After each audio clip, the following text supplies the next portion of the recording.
So we're live, episode 3 of Lou Pickney Plays Fire Pro Wrestling World.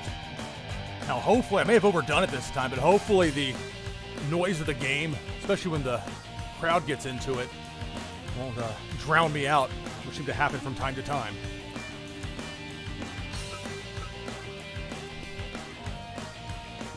So for this first match, we're playing as Samoa Joe, taking on Rob Van Dam.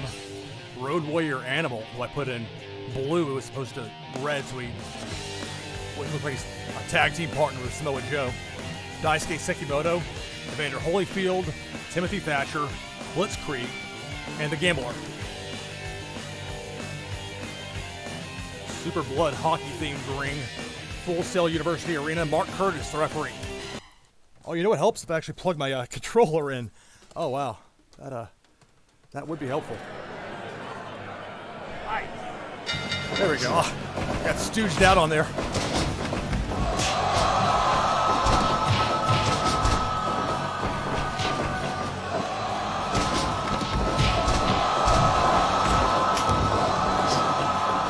I bought some extra DLC that I hadn't purchased yet. I think I got everything they've offered as far as that goes.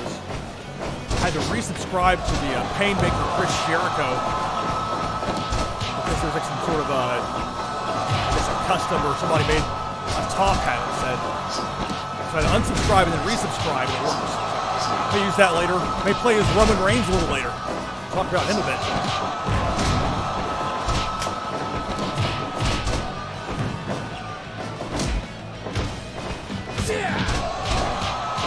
Timothy Thatcher. Thatcher stayed at my hotel, the same hotel I stayed at WrestleMania 32 weekend. It's kind of funny walking out to the lobby and there's Timothy Thatcher everyday strong style breakfast there in the lobby. I think Terry Funk was at the hotel as well.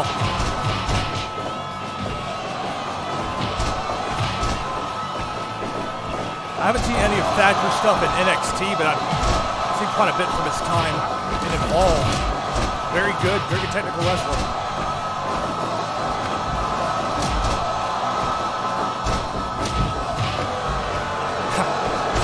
I forgot I gave myself booing trait in the settings before we started.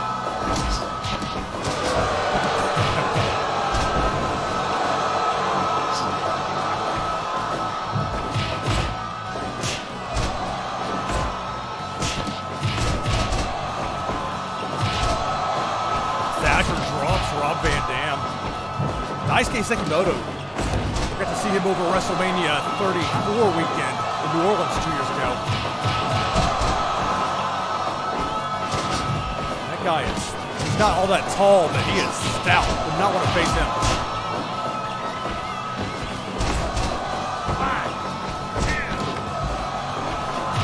We'll fight with Rob Van Dam down the floor. Critical. Sekimoto. Even 5 minutes in, the first one eliminated. A knockout. I presume it was Evander Holyfield that got him. Rob Van Dam in his chair.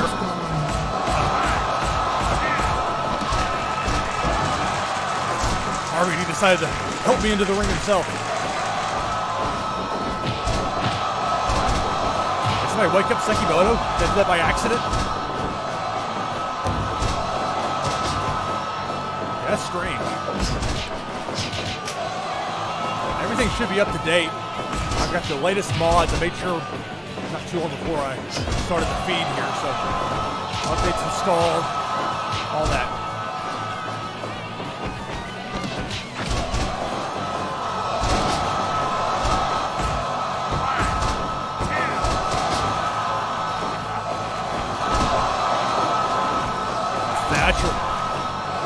Working on the arm of Road Warrior Animal.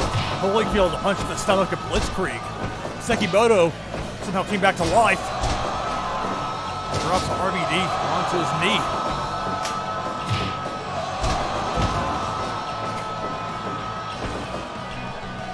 Spike powerbomb. Sekimoto. RVD doing his taunt.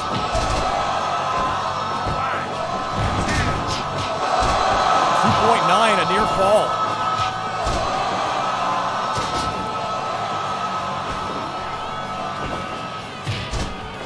escape. RVD got to me too fast. The boxer down on the floor.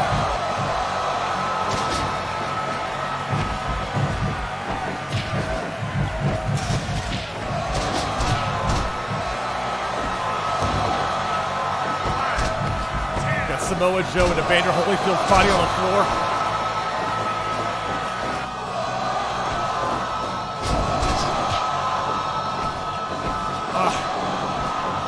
Torture rack.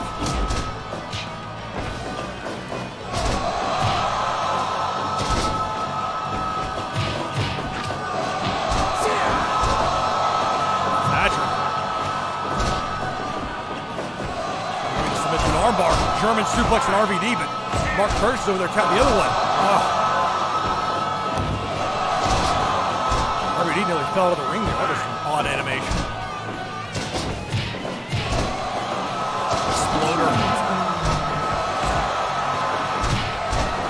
We're past the 10-minute mark.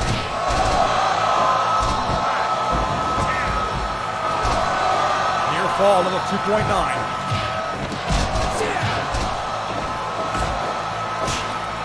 Strike exchange. Samoa Joe. Timothy Thatcher.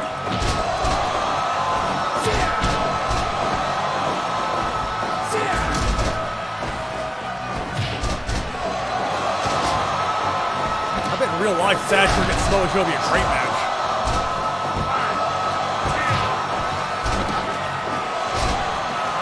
Straight jacket German suplex with a bridge by Samoa Joe on RVD, but Mark Curtis late to get over there again.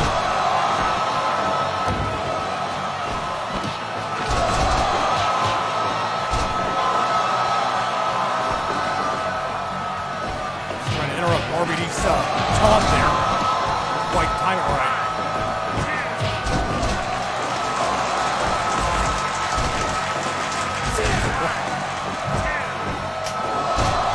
2.9 again. Another near fall.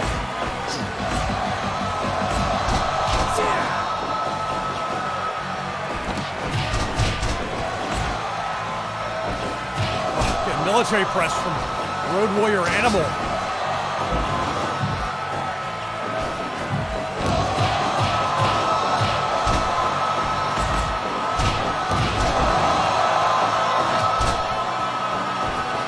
Sekimoto cover on Rob Van Dam. 2.9.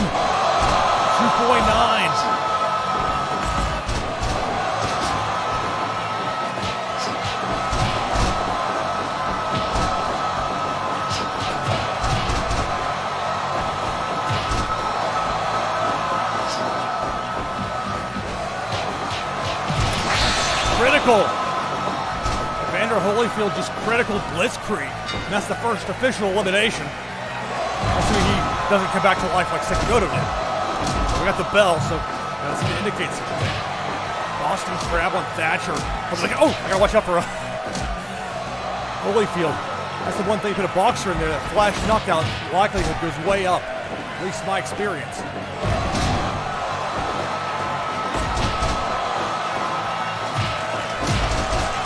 Smattering of applause. Didn't get a one count for my pin attempt on Thatcher, got broken up.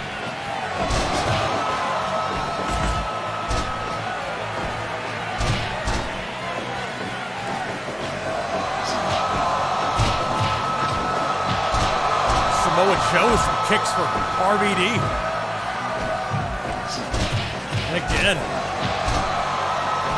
Trying to be in his own game.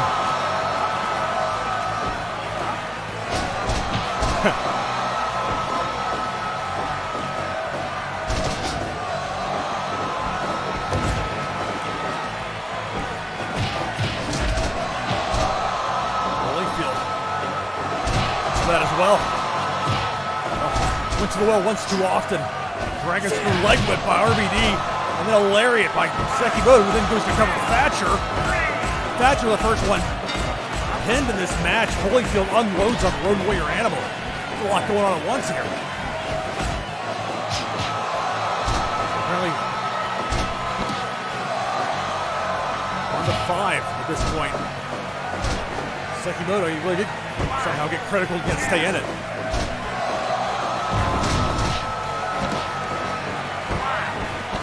Oh, look at that, Holyfield. Half and half suplex. Rob Van Dam pinned by Road Warrior Animal. Down to 4. Sekimoto off the top rope. Connects on Holyfield.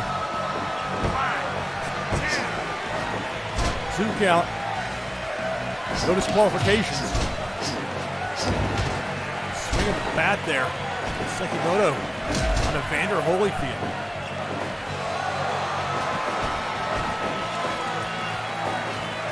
Now it's Animal and Sekimoto with Mia Samoa Joe with a double team. Holyfield headbutt. You can't do that in a licensed or a sanctioned boxing match, but here you can.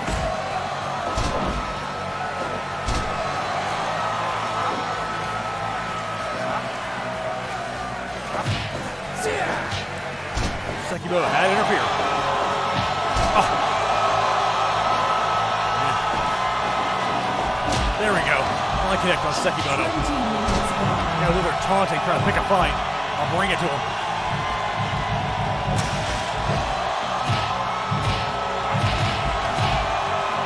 A strange look from the camera perspective here. I want to see something like this.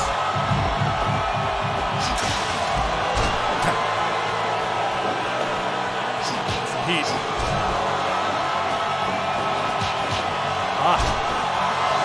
Two-punch combo there from Samoa Joe and Evander Holyfield.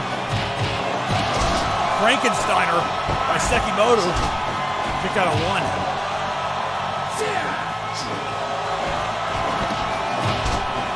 Exploder.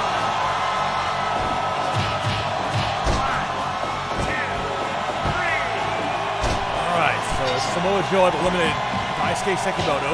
Moving against Evander Holyfield, Road Warrior Animal, and me as Samoa Joe.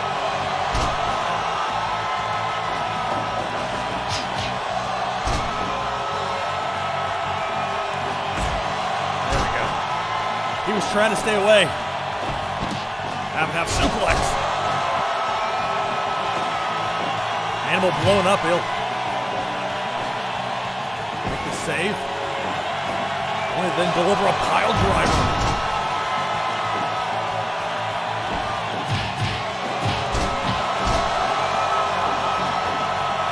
Quick cheap pinfall on Holyfield.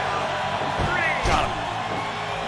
Down to 2, although I'm blown up. I'm a little bit tired myself. And that low drop kick into the corner.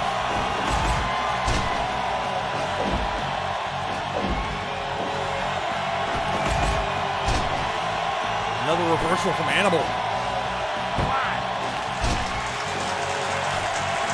Mild applause. See, Animal slumped over every chance he gets, trying to get some air. There we go. Straight jacket German suplex. That'll do it.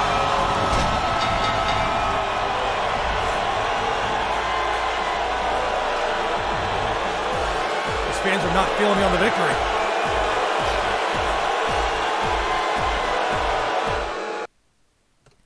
All right, so Samoa Joe got the cross-arm suplex.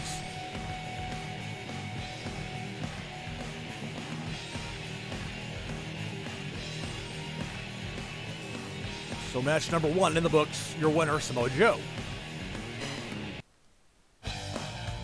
All right.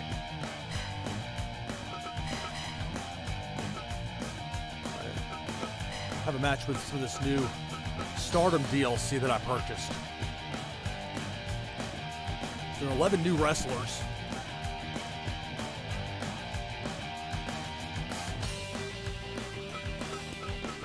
And you'll have to excuse me if I butcher the pronunciation on some of this.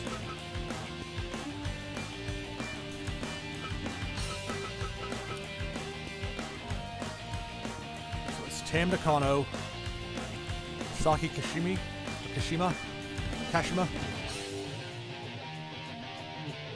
A lot of these names, I'll read them in the Observer, I'll read about online, but I don't necessarily know the way to pronounce them.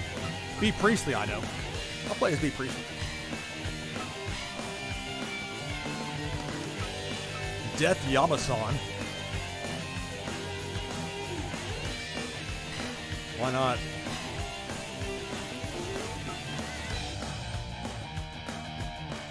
Seiya Kamitana.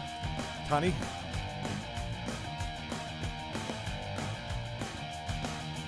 It's Kamitani. It's kind of strange though for all these wrestlers in here. You got like one outfit each for paid premium content, and it's easy enough for somebody to make additional outfits and put them up on the Steam Workshop, and I appreciate the people that do that. It makes it possible for me to do things like this. But again, that should be something that ought to handle on the programming side, not having to. You think paid content, you get more out of it from that. But more importantly than that, I can create new costumes, whatever, but they have different faces. And that's been one of the downsides for me as far as trying to sim women's matches. Some of the better creator wrestler designs might have the same face for 2 or 3 of the women in the match. Let's see. I'm gonna hit the mute button here. I'll be back in like 1 minute.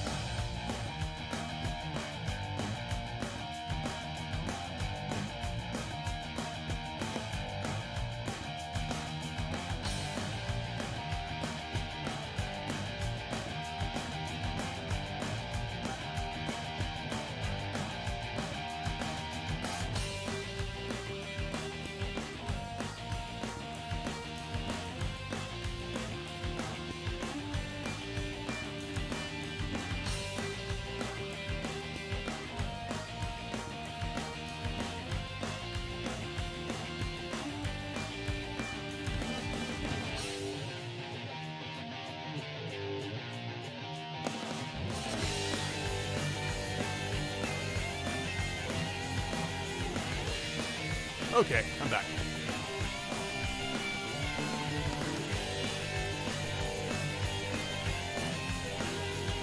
So I'm playing as Bea Priestley.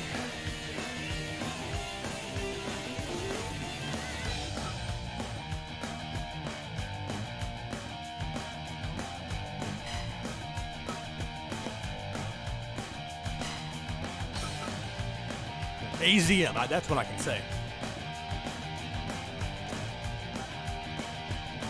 Sometimes when I do real life sports broadcasts, I'll do my best to learn the names of the key players, try to get those pronunciations right. It'd be tricky though, we've got a name that has a lot of syllables in it, at least for me. Well, there's some people out there that are so smooth, they can just nail it. Well, do the best you can, that's all you can do.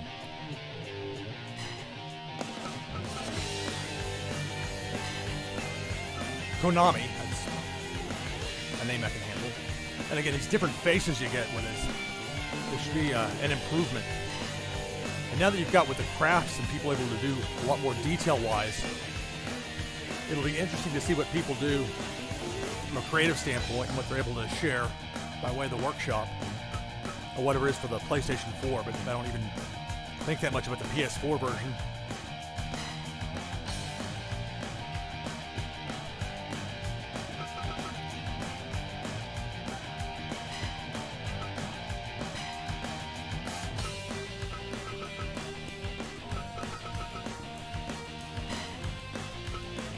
There are 11 total in the second Stardom DLC pack. Look at the names I've already put in there, and then I'm going to pick off the list. So Tam Nakano.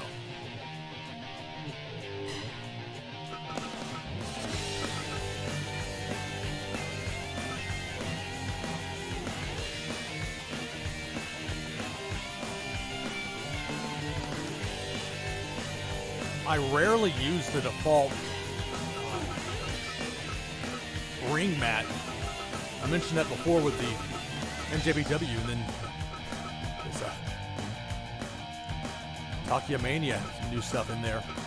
But mostly I don't use them because, one, they're facing as if you're looking at the entranceway, which I say the only reason to shoot that is if you don't have any fans. Otherwise, show your audience. It makes it that much more appealing to them to buy those premium seats. But then secondly, you can't use any mods on the pre-existing ring designs. So I want to change the arena, I can't because I choose one of these. And actually, if I do this, I'm going to be stuck with the red ramp. If I go Tokyo Dome, which I plan on doing. I guess I gotta do twerking.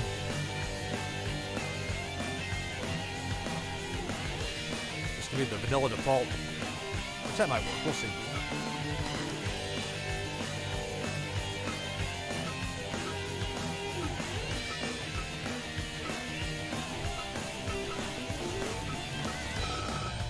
With Marty Asami. I don't know very much about Stardom's referees, so you have to excuse me, or any ignorance I show about the product. It's not meant out of disrespect. These women work exceptionally hard.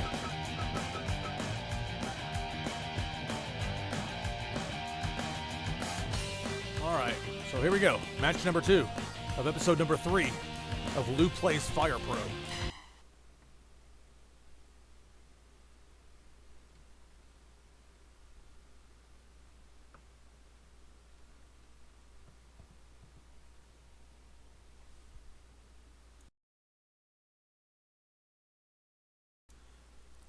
This thing's taking its sweet time to load on up. There we go. Hi. I'm playing as Bate Priestley. Yes, sir. Shit. Shit. Very strange though, without any markings at all in those corner turnbuckles. I had to think about that element of it. It's the new voice drops.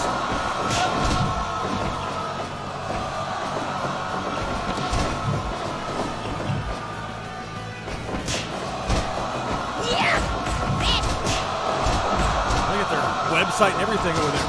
Oh, they may have had that in the previous one as well.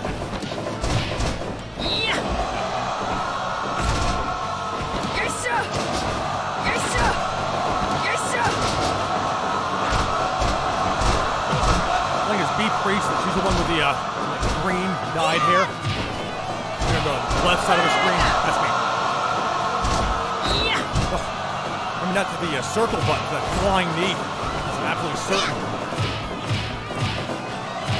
Oh. Go find the floor. Oh, come on. Oh, rough landing. Wasn't the best risk reward for him, that.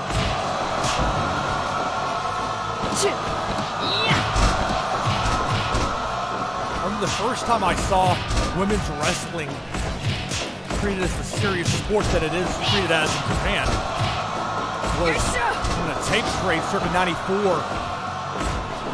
Some Konami Toyota matches, just incredible. When the women worked so fast in some of those, even like on the undercard, it's like you almost had to like pay very close attention so you didn't miss anything. Too quick to register it. Flying out of the ring.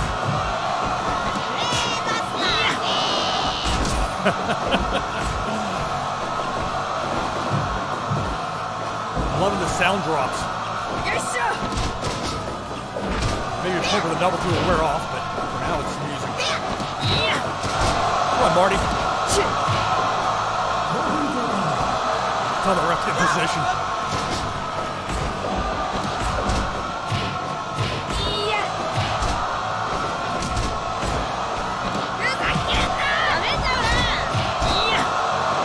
If there's anyone you want to see me use for the next match, just let me know in the chat. I'll do so if possible.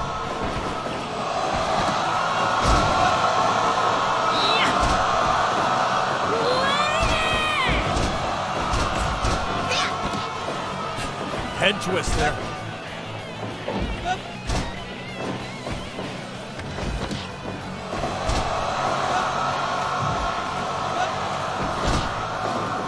Oh, flying knee. This has got a pretty long kick radius.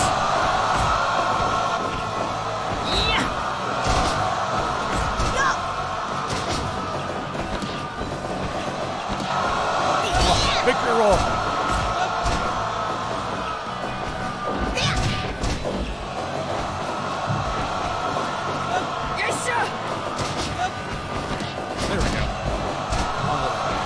elbow there. Go back to the neck twist, the head twist.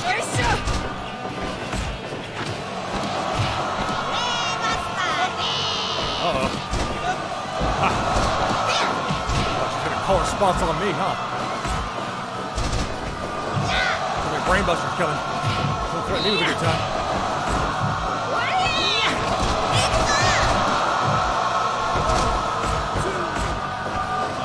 2.9.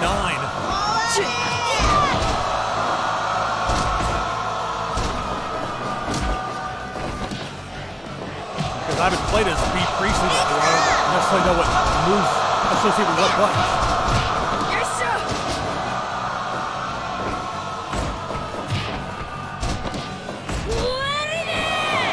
Oof, rough landing.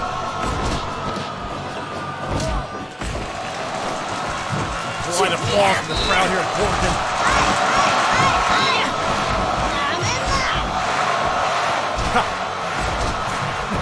That's the default to Kenny Omega.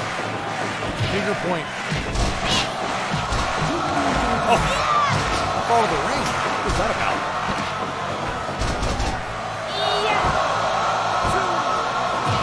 Two count.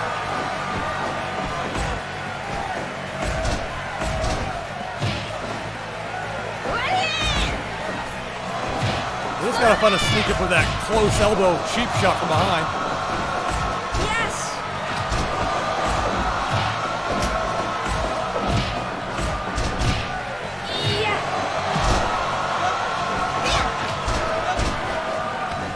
We'll find the outside here.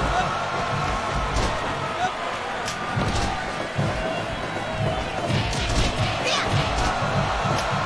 light tube. It's the latest fad. Women's death matches.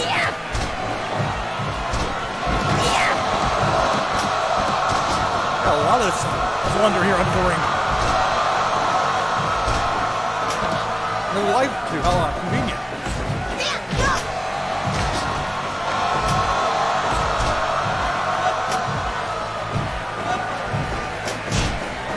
Our own little private hardcore match here on the left side.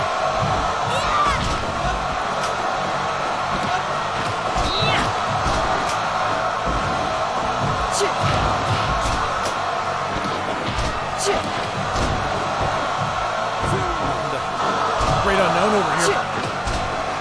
It's the darkness of the night there in the left corner.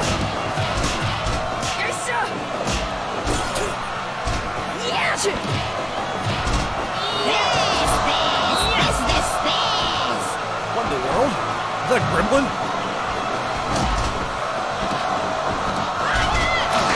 Critical! Who got critical?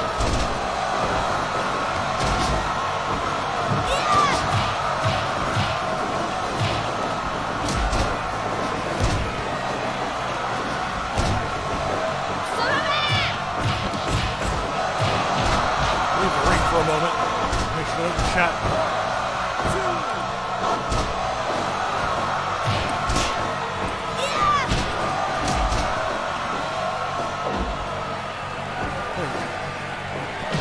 Straight by another light tube.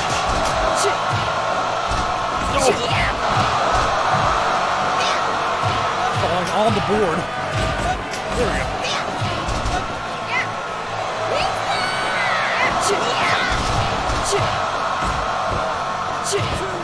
Are the women in the game not allowed to bleed? Serious question. I didn't really think about it till just now.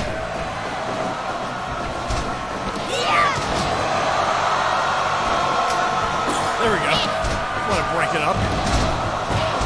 Guess we got our answer. Yikes.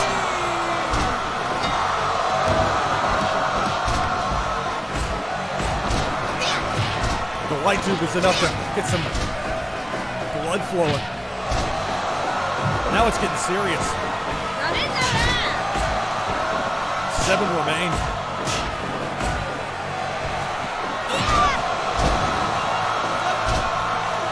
I'm vulnerable.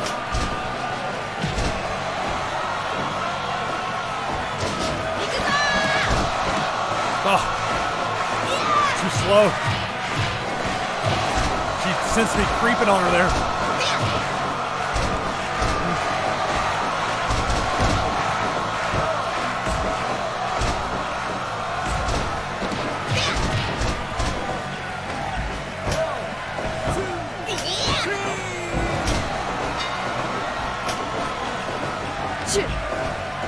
out from under the ring, huh? Super kick. Yeah! 2, 3. That brings us down to 5 remaining. Yeah! Flying knee finally starting to work out for him a little bit. Yeah! Yeah! There we go. Flush on the jaw. Ref's right there. 2, 3. 3 remain. Yeah!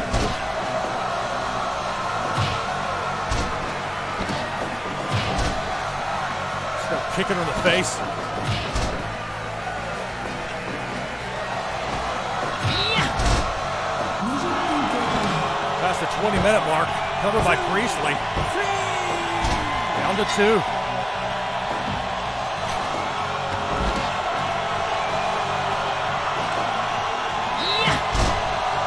See if that'll do it. 2, 3.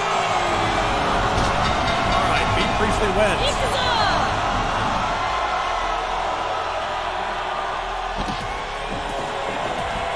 Yeah! Insult to injury. Yeah!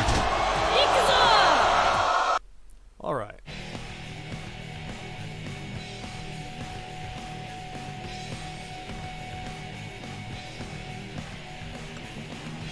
That was fun. It was a little different. Finally got the hang of it with a flying knee. Your winner, B. Priestley. Okay.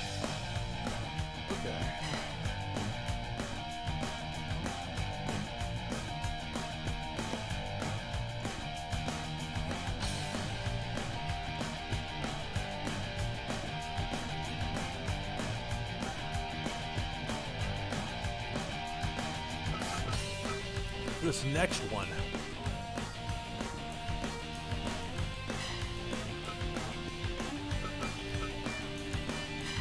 This Arena Mexico. I created a new side banner. I don't think it looks just great or anything, but something a little different, so give that a try here. ATW Sportscast is the company my friend Dean Johnson owns and operates that we do a lot of broadcasting work with. Let's see.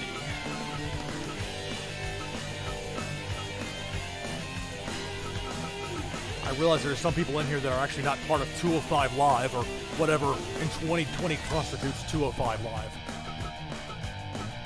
You can tell the writing's on the wall there with the NXT Interim Cruiserweight Championship Tournament being on NXT television as opposed to 205 Live.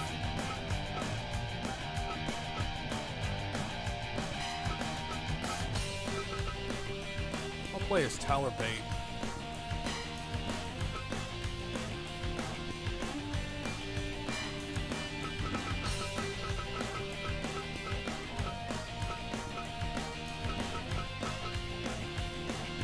Roosh.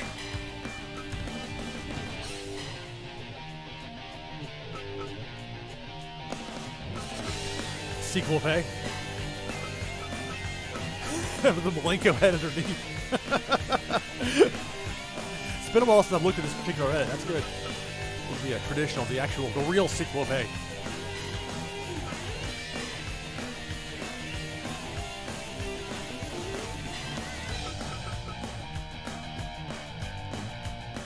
Bret Hart approved El Dandy.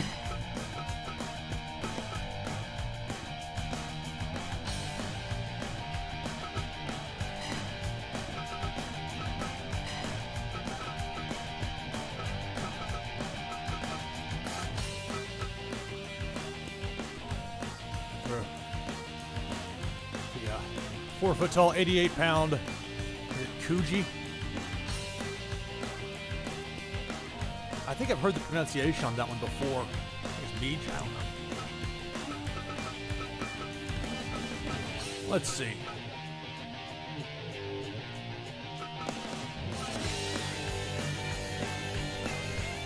Flyer is underrated.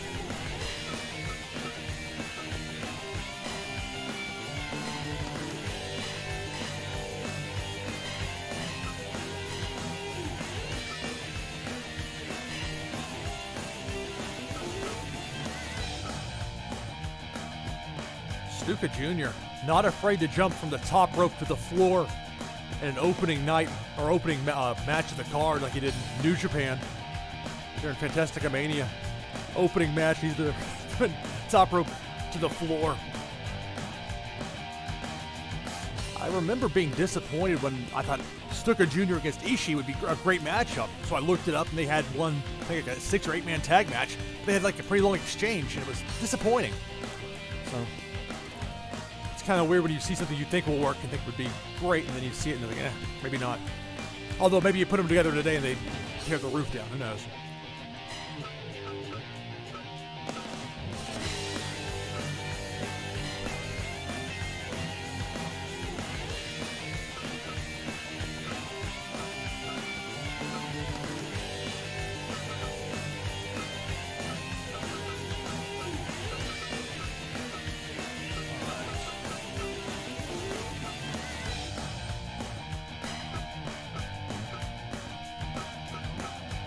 Murder Clown.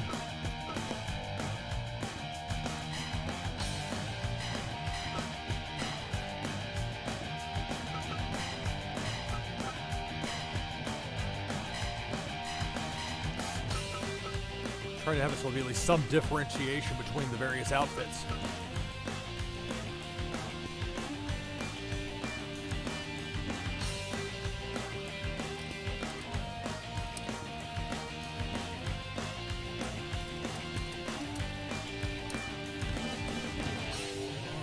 One more to pick and we'll get started.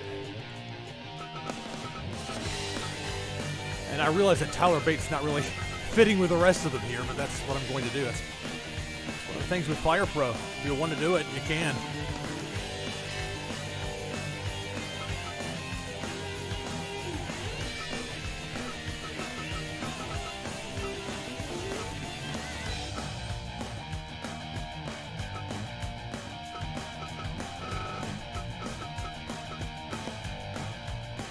Going Maximo sexy.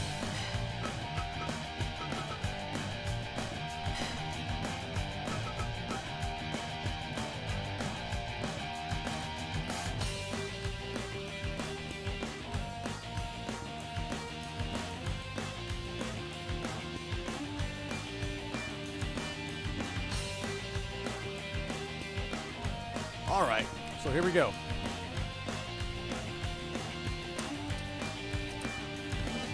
Make a note in chat, playing as Tyler Bate. Tyler Bate versus Roosh versus Ciclope versus El Dandy versus Flyer versus Stuka Jr. versus Murder Clown versus Maximo Sexy. What I do want to take a look at how this wall ends up looking over here. We'll use Noriega as our referee. So we'll see how this looks.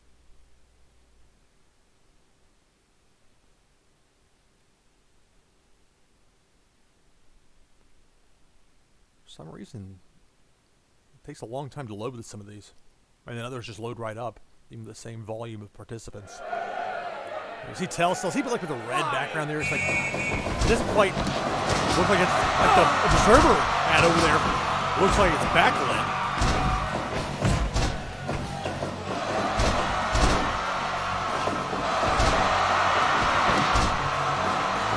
Try and stay away from Murder Clown as much as possible.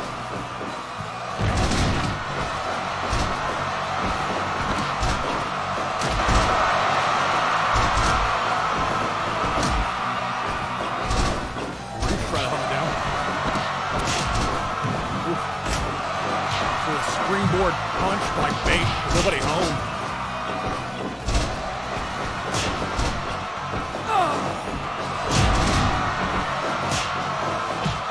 It's kind of tough when you have a bunch of wrestlers jumbled up in a small amount of space in this game, which is true in real life as well. Like the awkward first 2 minutes of a battle royal.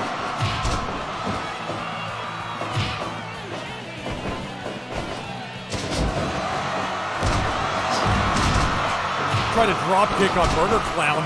Little no sell. Well, almost Stuka Jr. Let's well handle the Murder Clown. Right over here.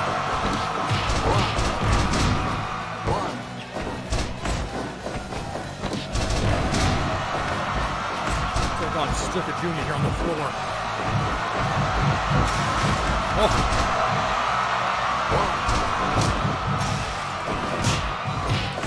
Battling on the floor.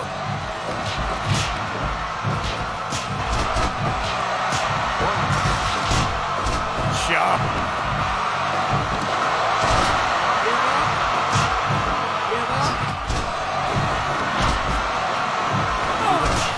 Complex exchanges on the floor between Bate and Stuka Jr. Corner there on the far side.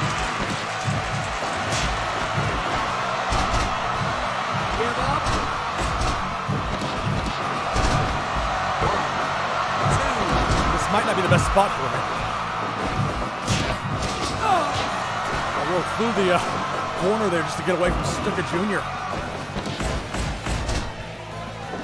Man, he's let me down.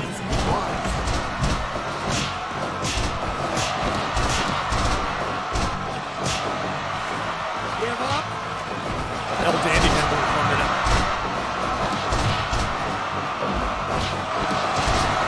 Ciclope in the corner.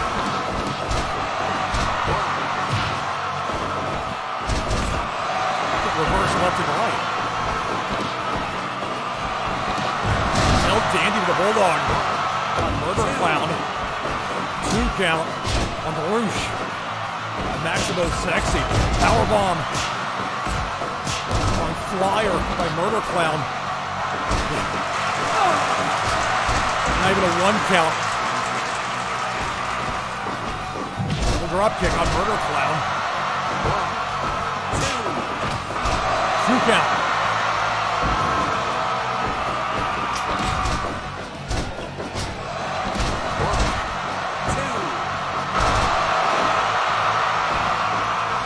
Near fall.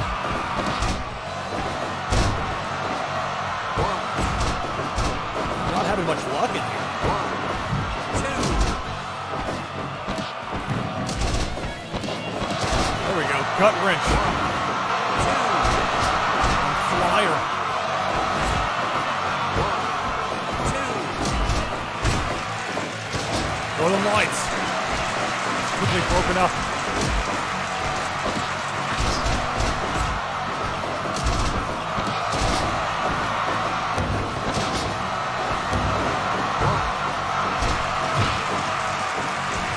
The Northern Light suplex again, this time on Flyer, unsuccessful.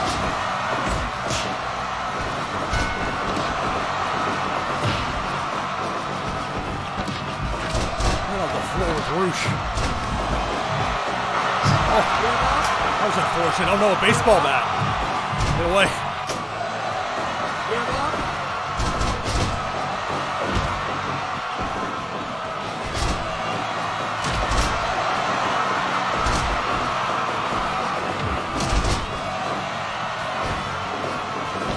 Blow up, just swinging the bat, not hitting anybody.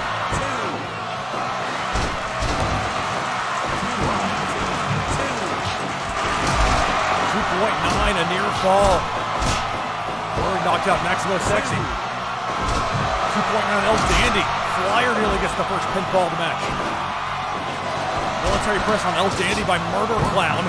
Meanwhile, pin attempt on Roosh by Stuka Jr. in the corner. There's too much to call.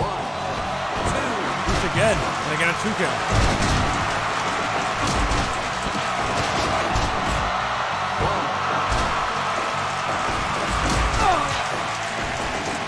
DDT by Ciclope. It's me, Tyler Bate.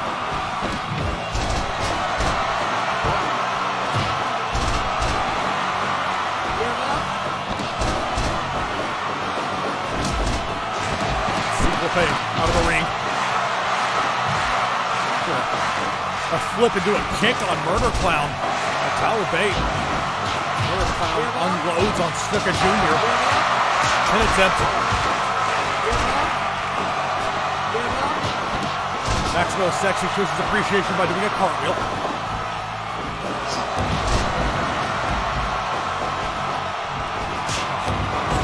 Strike exchange. Roosh and Tyler Bate. Maximo sexy senton off the top rope. Ciclope sent for the ride. pinned. Flyer the first one out. Maximo sexy. First fall of the match, 2.9. We'll have Murder Clown for a minute. Ill time. Senton by Ciclope. Connects. Drop kick into thin air, nobody home.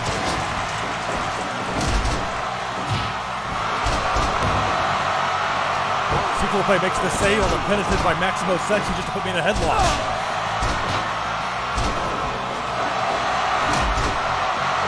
Here we go, running shoulder block might be a little more effective. But on the risk reward side.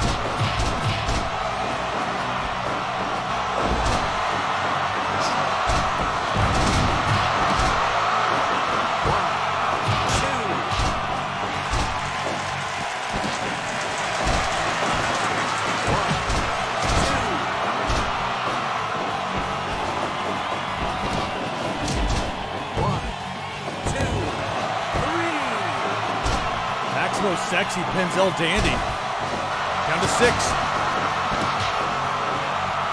Ciclope top rope, big splash into nobody. Stuka Jr. connects off the top. Again, back to the top rope. And again, another headbutt on Ciclope. Omaha Skull Cradle.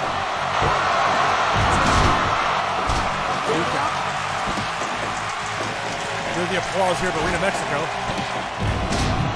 Ciclope tries for the pin on Stuka Jr. 2.9. Top rope. Spanish fly. Maximo Sexy takes down Roosh. German suplex with a bridge. Collar Bate with Roosh. Roosh is eliminated. Down to 5. Bate and Ciclope. Spike powerbomb on Murder Clown. Probably in our best interest to try and team up on Murder Clown at this point. Definitely size advantage.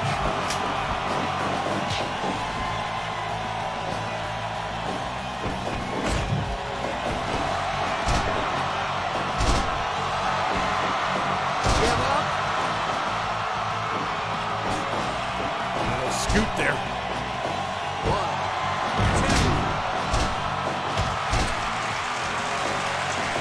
That one connected.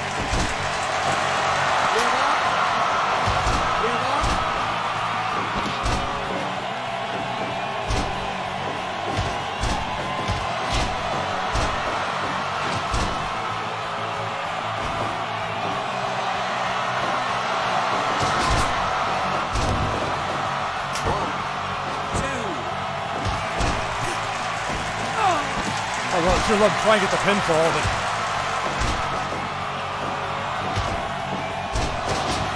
stop spamming with the baseball bat. That was ineffective. Airplane spin. I get Stuka Jr. to submit to an airplane spin.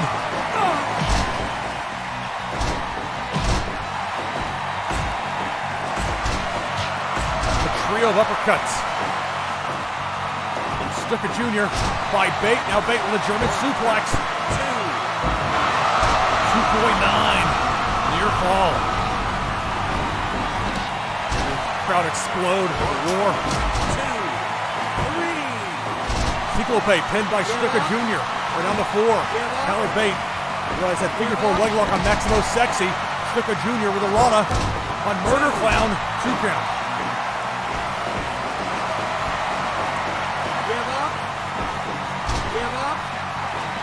Stuka Jr. hanging in there with a much larger opponent. With the Exotico spot in there with Maximo Sexy. Murder Clown and Stuka Jr. taken to the outside.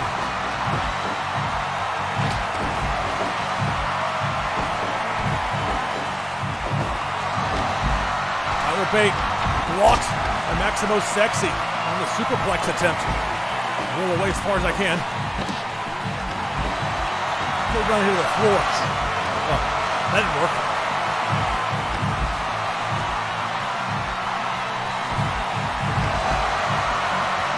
Here we go, finally.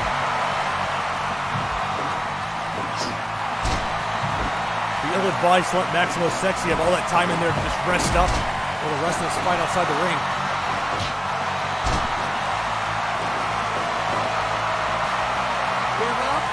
Murder Clown with a Boston Crab on Stuka Jr.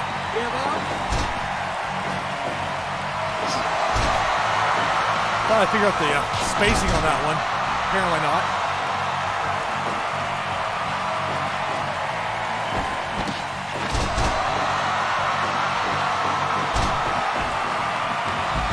Maximo Sexy to the cover and a 2 count on Murder Clown. Tyler Bate, me playing as Tyler Bate. Stuka Jr. on the outside. Murder Clown suplex. Sends Maximo Sexy to the floor. Goes to 25-minute mark of the match.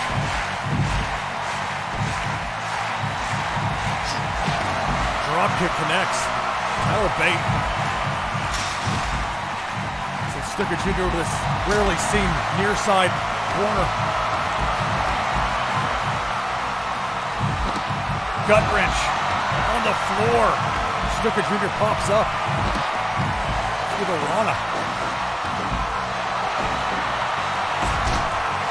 Maximo Sexy surveying the situation.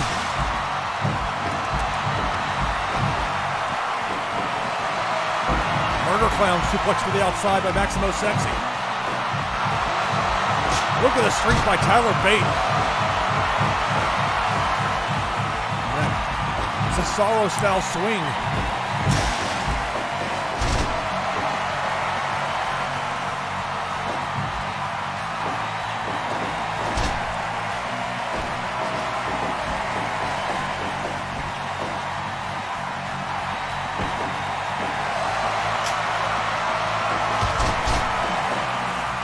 The military press move is completed, and then a bat to the head. So Sexy with Stuka Jr. in a 2 count.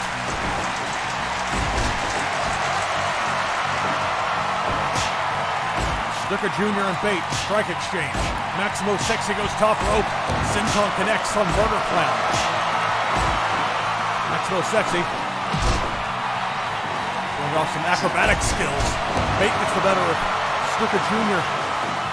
Drop on his head, roll him out of the ring. Chair shot to Murder Clown. Roll up. 1, 2, 3. Got him. Tyler Bate with a pin on Murder Clown. We're down to 3. Bate. Maximo Sexy. It's Stuka Jr. And Stuka Jr.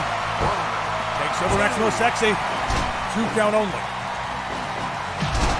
Drop kick.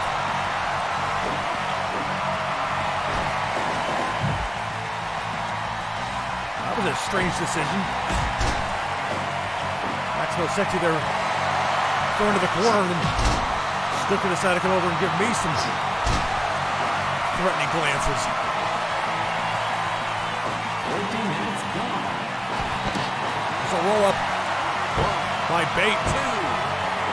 2 count. Maximo Sexy kicks out at 2. Double team suplex on Stuka Jr.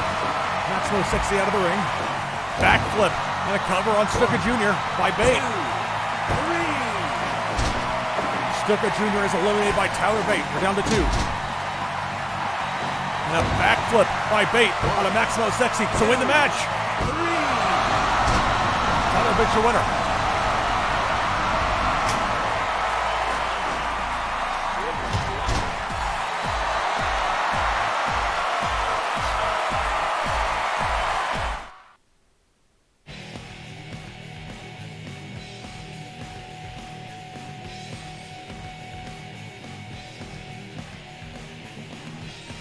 No submissions and no knockouts in that match.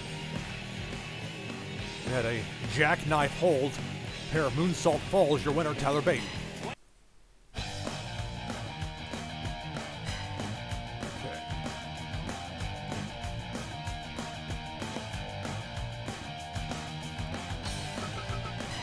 Next, we'll use the USA Grand Dome.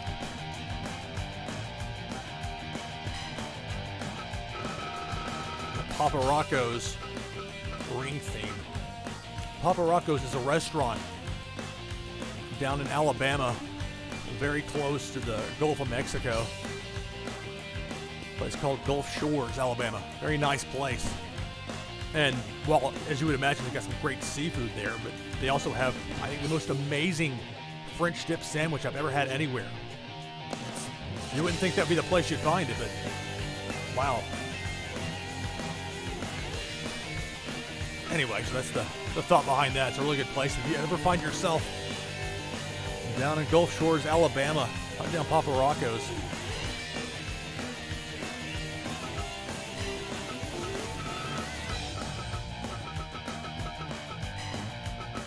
Sonny Fargo with the Starcade 85 yellow outfit.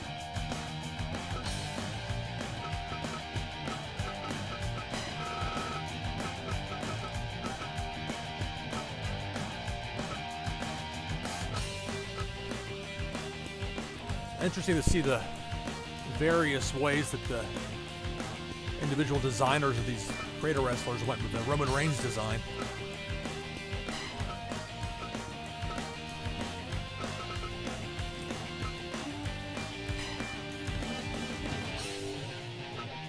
So I'll play as Roman Reigns.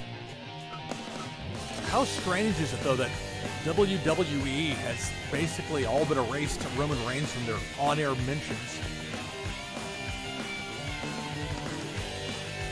A man that battled back from fighting leukemia. He was supposed to be in the main event of WrestleMania. As I understand it, there were efforts to make that happen going down very much to the wire, but so you have this. If the thing is, this is going to turn Roman into a true babyface, knowing that Vince apparently has taken a different viewing of him. If you watch what Roman Reigns did over WrestleMania 35 weekend in New York on WFAN radio, Mike Francesca, who does not like pro wrestling in general, but they were able to talk about Georgia Tech football, and Roman really allowed Joe to talk as himself. He's incredibly charismatic, and it's just, it would be interesting to see how he would be in a different system. I don't know that we'll ever see that, but I don't know what is going to happen with Roman Reigns long term with WWE. Hard to know.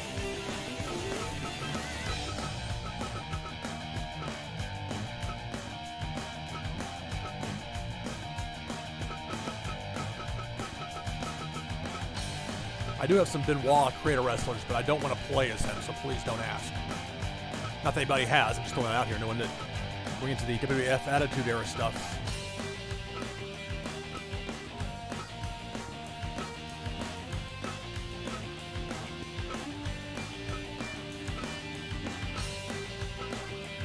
Oh, Bob Holly.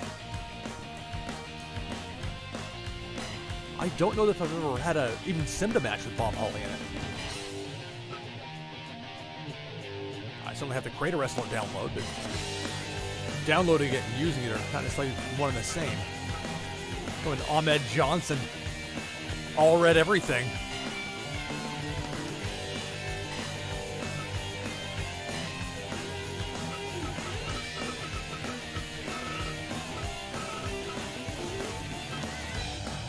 We'll save Austin for later.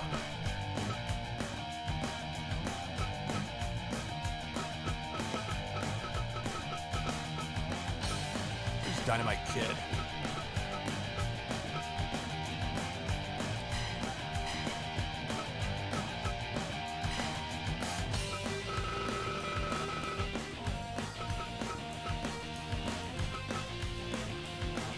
Yokozuna.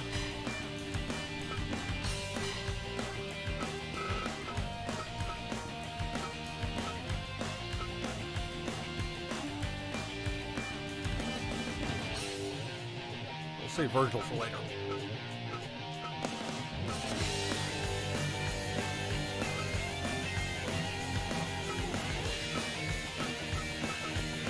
I used Honky Tonk Man yesterday, so I'll pass on him. Terry Taylor's the Red Rooster. It was the first pro wrestling match I ever saw in person. The Red Rooster against Al Perez at an early 1990 WWF house show in Nashville. thing I'll never forget was, for some reason, you know, as a kid, I didn't know how it worked or anything. I thought that was like they had the on-air people, and there was like a separate group that played the character on the road. Because I thought there's no way any normal person can keep up this kind of schedule. And then I found out, well, pro wrestling doesn't necessarily involve people that are the typical.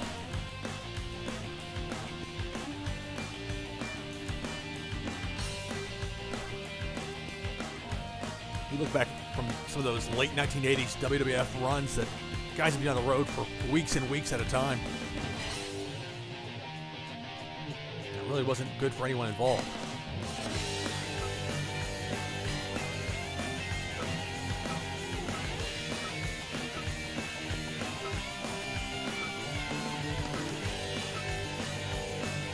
I already have too many guys in red in this match. Tom McGee, use him later.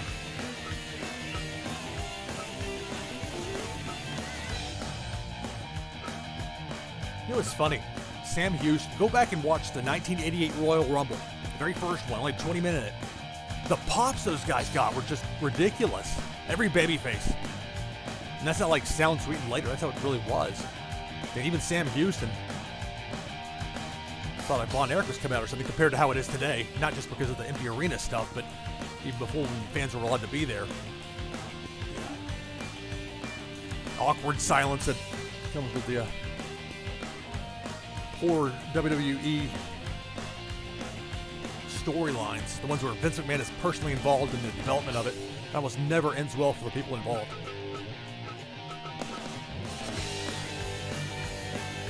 Sure, Giant Gonzalez, why not? El Gigante.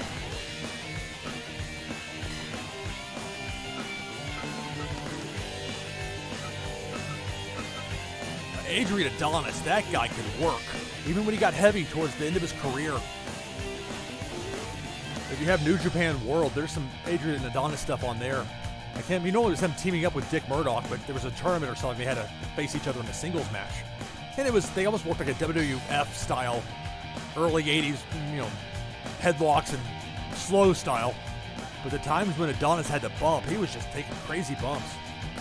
But the agility, though, it wasn't like he was out there looking, you know, buffoonish.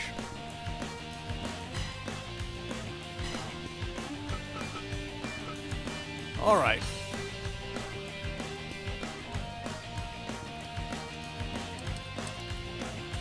Gonna note in chat, playing as Roman Reigns.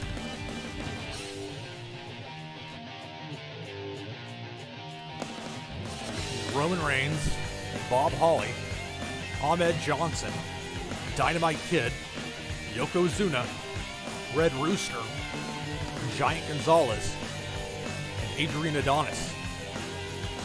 The Papa Rocco's restaurant theme at the USA Grand Dome. Referee Sonny Fargo wearing his 1985 Starrcade yellow attire. Here we go.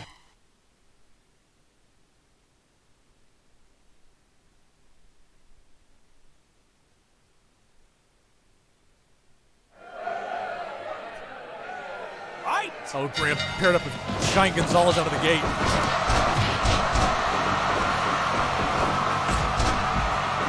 We're surrounded by water.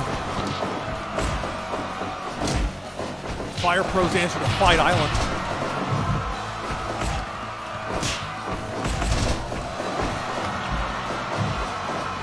Like it's Club La Vila. Guys getting thrown into the water. Oh, not trying to spear. Guy flipping the pizza pie around to the Papa Rocco's thing. Dynamite, smart enough not want a one-on-one battle on the outside of Roman Reigns.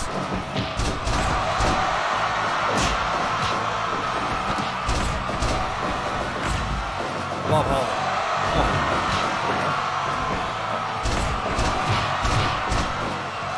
Bob Holly suplexes Roman Reigns into the ring.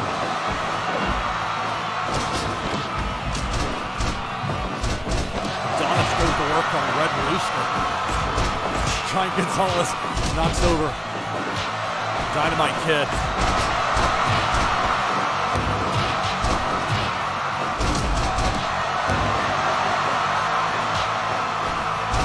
Chop. Spear by Reigns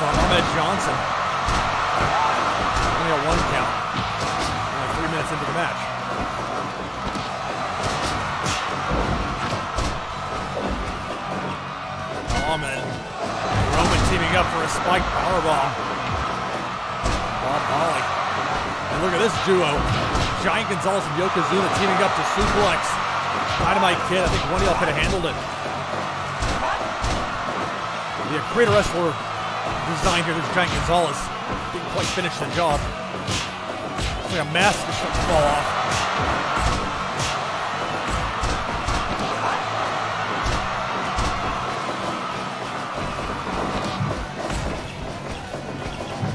Reversal.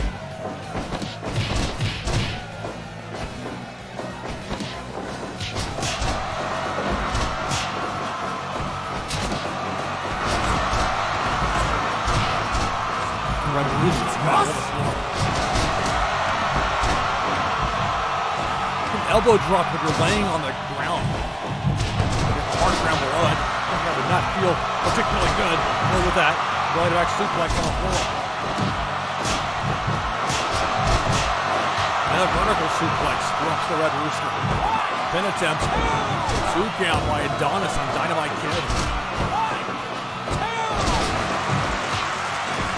I wonder if Adonis and Murdoch ever had a match with the British Bulldogs. Dynamite and Davey Boy. We got power by Reigns. We don't get a pin and checking over the submission try with Giant Gonzalez.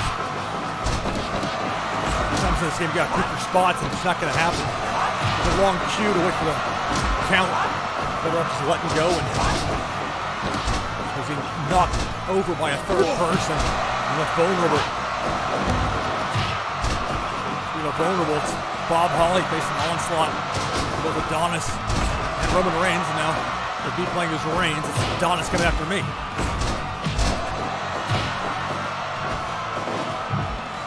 Yokozuna in the corner. Yeah, that didn't work.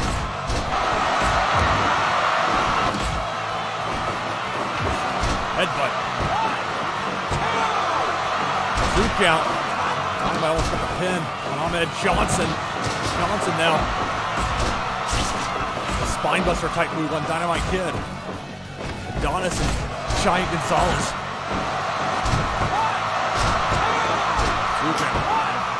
Yokozuna gets a kendo stick.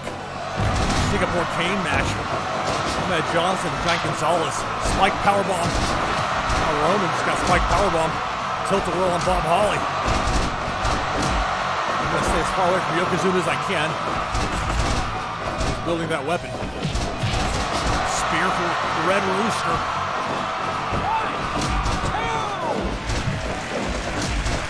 Mild applause.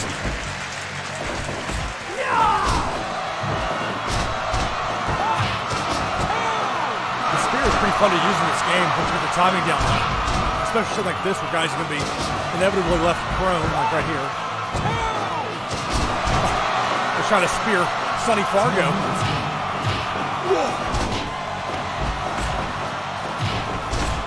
The headbutt for Bob Holly. Roman Reigns dropkick by Adonis. Ahmed Johnson, got Yokozuna laying out outside the ring.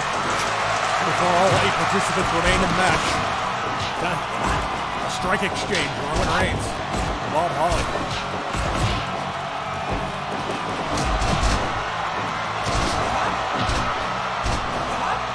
So a long way up there for Dynamite Kid, that Hangman's noose choke.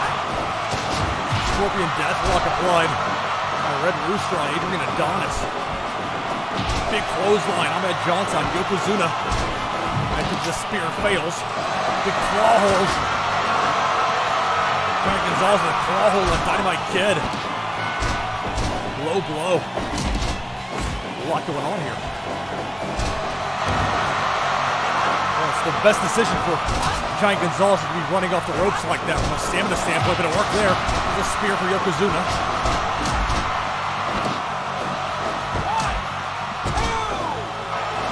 2.9, near fall. Almost had Ahmed. Short clothesline, Ahmed Johnson. Dynamite Kid. Turning the timing on the spear down to a science. Oh, palm thrust. The Yoko.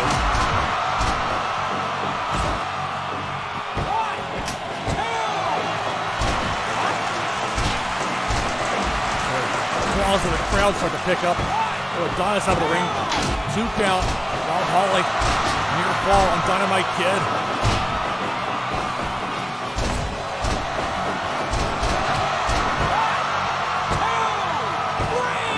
Dynamite Kid pinned by the Red Rooster.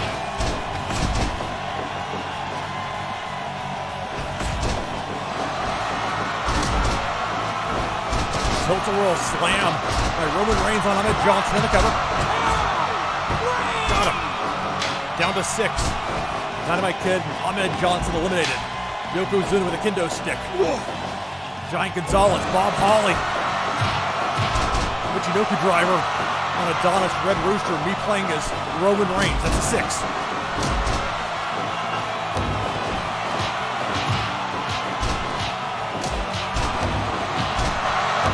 Up to the knees of the big man. Oof. 1, 2.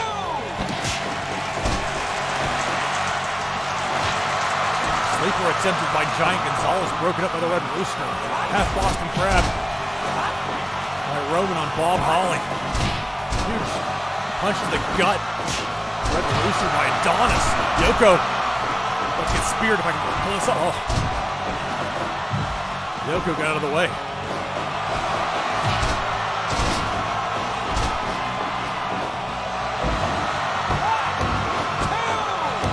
Elbow drops.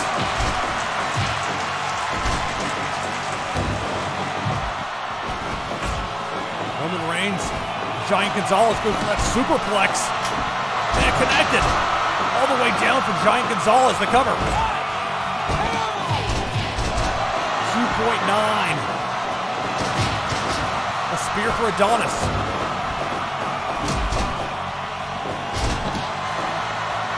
A chin walk.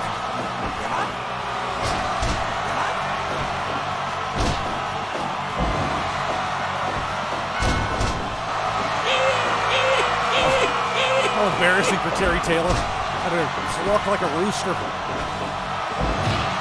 mean, as much as you get nostalgic for whatever you first saw as a kid watching pro wrestling, there's not much nostalgia knowing that it was basically a rib of a gimmick.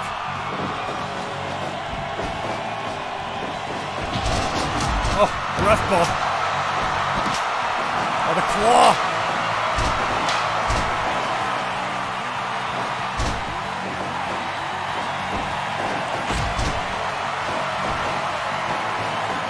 Roman Reigns with Rooster flipping around. Out of a suplex attempt. All the way through, Adonis thrown to the floor by Yokozuna. Sonny Fargo regains his bearings. Only 20 minutes into this match. It's way off.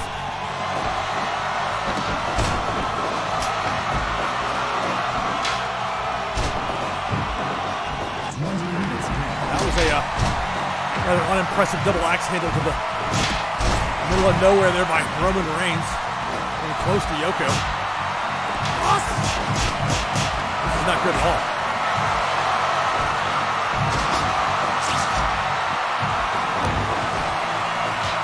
Look at him regroup.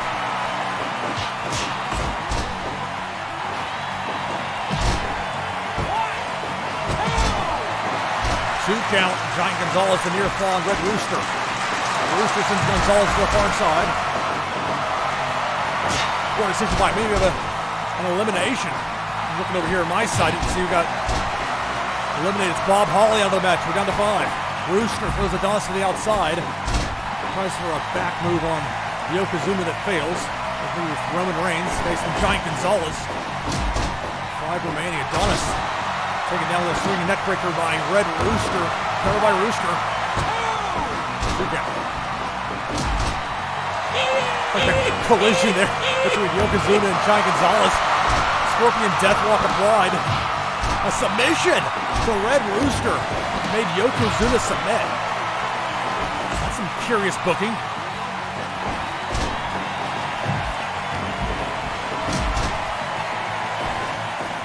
Roman Reigns puts the Red Rooster on the top rope. Did not work there on that superplex attempt. Superman punch. 2 count. Rooster kicks out. Rooster thrown to the outside. Adonis. Drop kick. And Giant Gonzalez. Guys are blown up. Rooster and Giant Gonzalez collide. Jawbreaker on Adonis by Rooster. Half grab on Giant Gonzalez and Roman Reigns. Close line Adonis and Red Rooster. That's one of them going to sneak up on me. Spear. Pin attempt by Roman Reigns on Giant Gonzalez. Got him.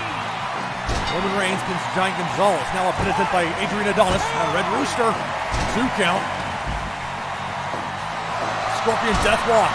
Red Rooster with Scorpion Deathlock on Adrian Adonis in a submission. If only he used this move during his actual real career in WWF, who knows how things might have been different. Adonis has been eliminated, but Rooster. Referee's unaware. There's a spear. There's no rope breaks turned on. Pin attempt. 2 count. Need to avoid at all costs getting caught in that Scorpion Deathlock. Flying elbow by Roman Reigns. Rooster. Rooster tries a punch, blocked. Went down with the light move. A simple body slam. Oh, another one? Let me get 3 before they pop up. No. Superplex attempt blocked. Flip over by Red Rooster the knee. Elbow drop on Roman Reigns. Unloading with punches.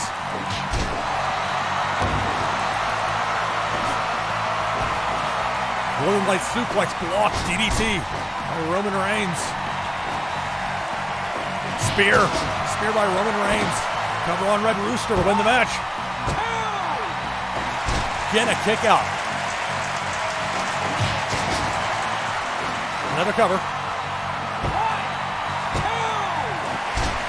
Again, a kick out at 2. More applause from the crowd. Arm drag by the Red Rooster. Elbow drop. Suplex attempt blocked by Roman Reigns, who comes back with one of his own. And he gets kicked in the head. Clothesline misses. That time Roman Reigns caught Red Rooster coming off the ropes with a spear.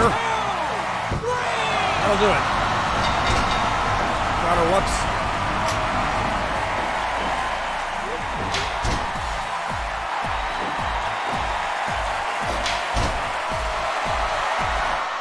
All right.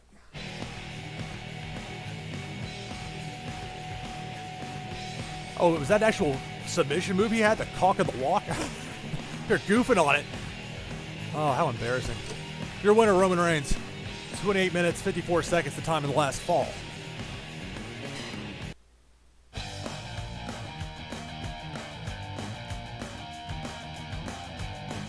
All right, time for one more, and we'll be done for the night.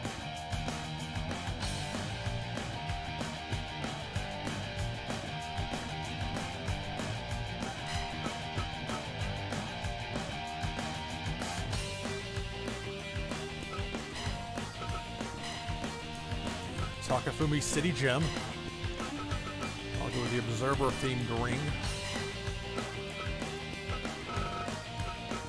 Go with the version of Red Shoes Uno that you get as part of the downloadable content from the New Japan side. Again, these are all elimination matches.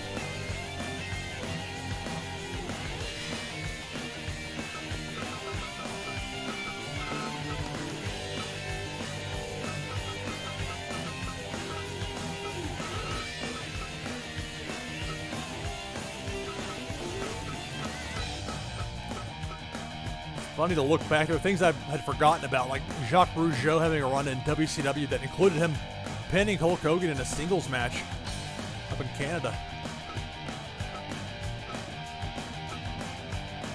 There we go, Ultimo Dragon. One of my favorite matches I've seen in person in the 90s, if not ever, it was a great match, was Ultimo Dragon against Dean Malenko at Starrcade 96.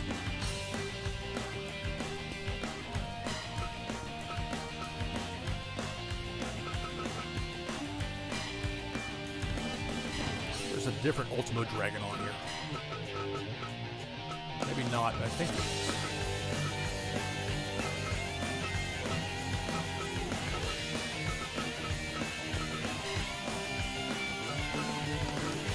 somewhere. I'm not going to spend too much time rooting around for it.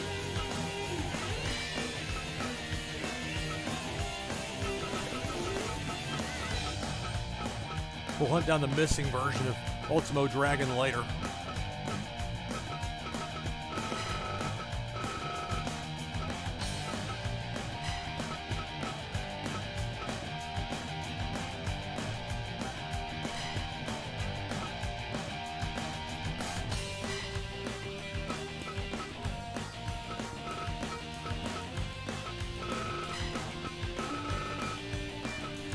Go with Kevin Nash. Bright red outfit.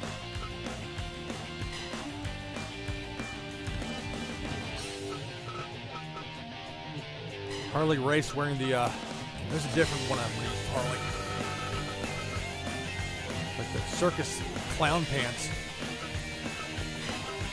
That one. The blonde afro and the sideburns. That's the Harley I want in this match.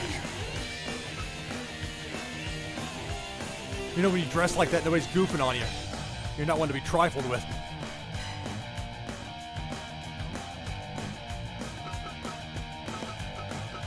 About number one, Paul Jones.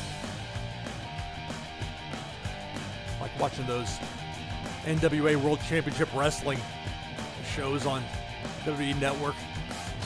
There's a prominent role in a lot of those episodes.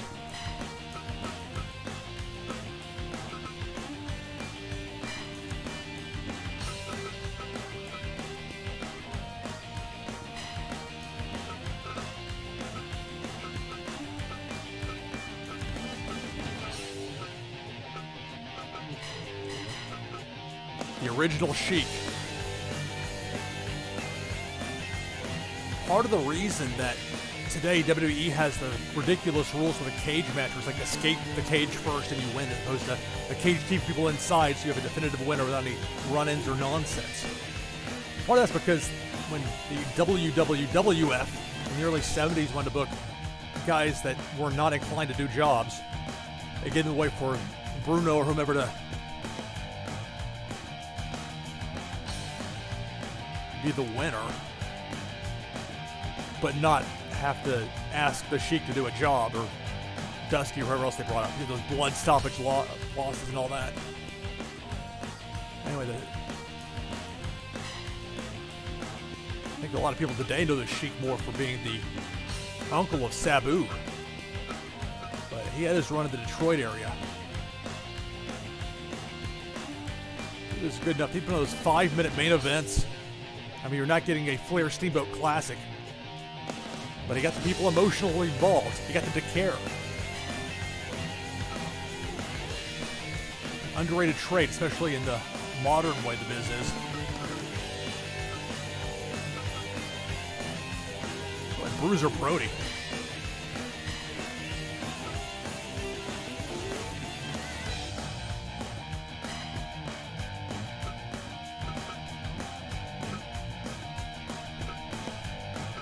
Got a few different Lawlers on here. Not that one. I think that one only has one costume, but I mean, the whole UI issue with it being such a pain to remove a wrestler from your downloaded list, something like that, I stuck around and just haven't been removed. And that's where you don't have a hard cap as far as the number of wrestlers you download for the PC version. I'm not going to put Russo in there.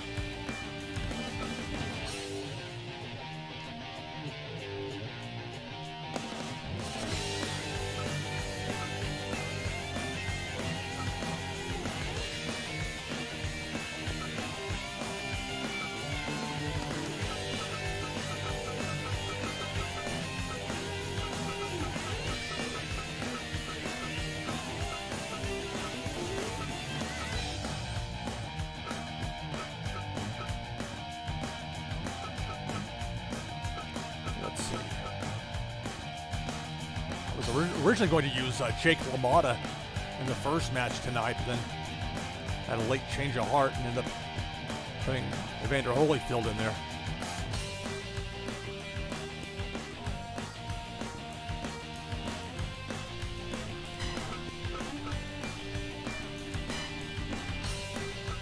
one more. Now I realize Onita really doesn't fall into MMA and boxing, but again, that's where he is for now. In Japan, others. That is an insult to anybody. When I was moving stuff around for setting up fire promoter mode, stuff got a little weird in a few spots.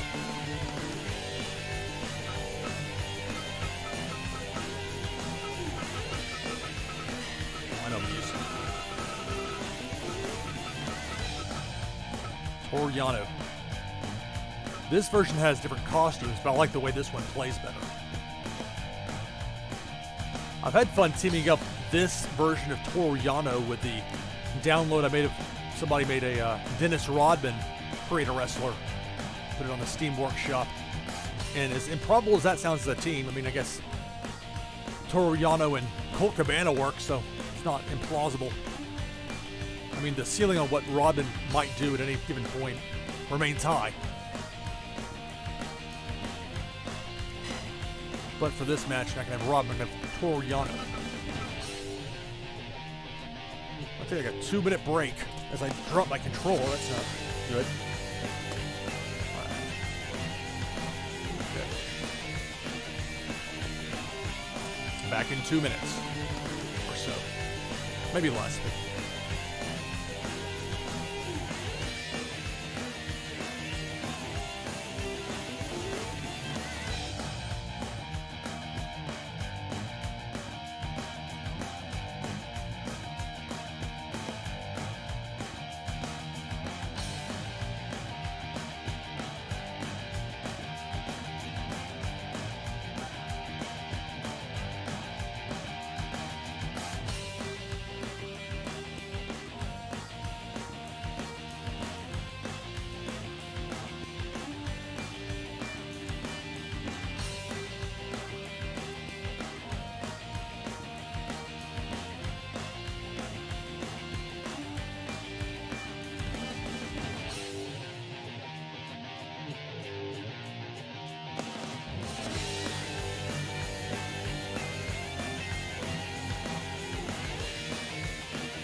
Okay, I'm back.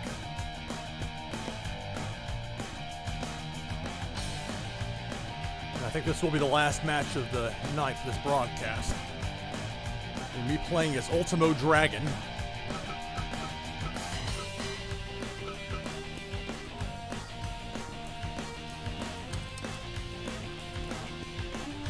Playing as Ultimo Dragon, taking on Kevin Nash, Harley Race, #1 Paul Jones, the original Sheik, Bruiser Brody, Jake Lamotta, and Toru Yano.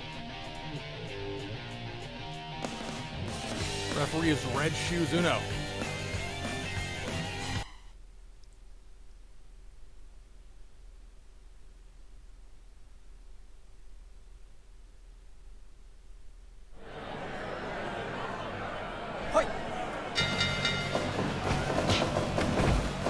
Lamotta to the outside. I'm going to stay away from him if I can help it. There aren't many good options though, as far as people to have a long feud with Paul Jones. Oh, Bumpy took over the top. Oh! Wow. Getting punched in the face by Jake Lamotta and knocked off the apron to the floor.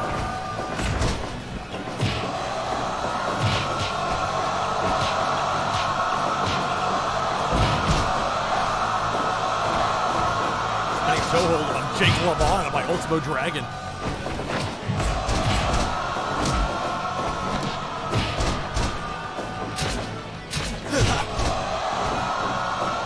The Sheik, less than 2 minutes in the match, already breaking up the fork.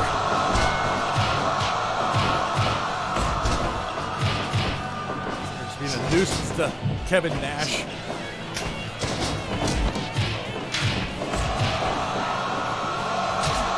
Yano's not joking around right now.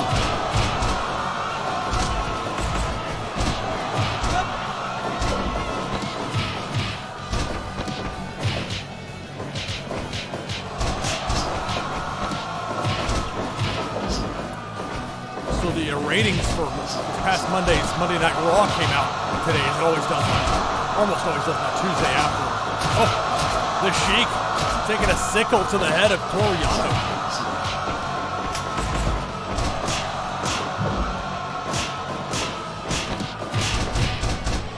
But the male 12 to 34 demo is Paul Jones takes another bump over the top, which that's what feeds their base as far as the person's 18 to 49. So more men than women watch typically.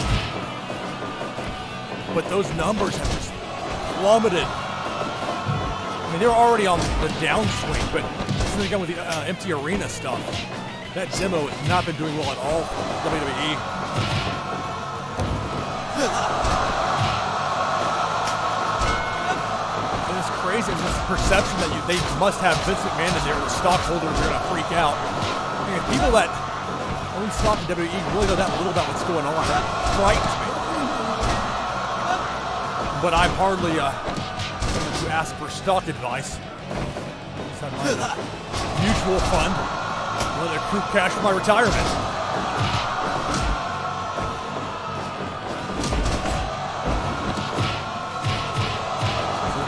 Toru Yano and on Harley Race. The difference having like the Sheik in the match makes, and Bruiser Brody for that matter. Those guys aren't afraid to use a little weaponry.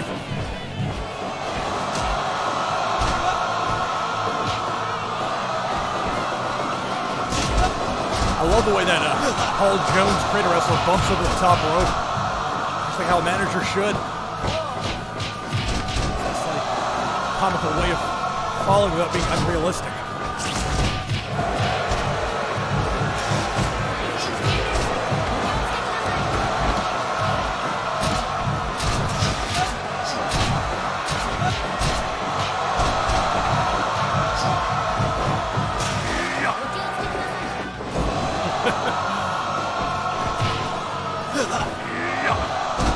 Initially, I thought about using this venue for the start of match, but not being able to use any mods for the actual ring itself,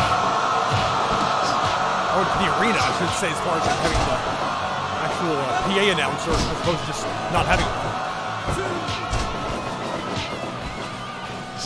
because that's not an option with the pre-made rings. The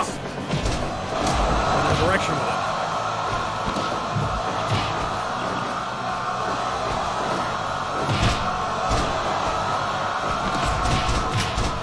Kevin Nash had Jake Lamotta at torture rack. Bulldog by Bruiser Brody on Ultimo Dragon. Brody with a piece of wood. You got Paul Jones with a kendo stick. Look at the blood. Wow. Harley Race bleed profusely. Dragon Sleeper. Dragon Sleeper on the Sheik. Nashville pin attempt, kick out of one. Watch out for that flash knockout position. 2.9. Headbutt. Harley Race. Crimson Mask. And then some. First the Sheik suplex attempt with one of his own.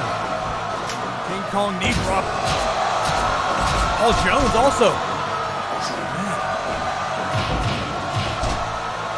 I was going to go with the Starcade 85 referee Sonny Farley for this match.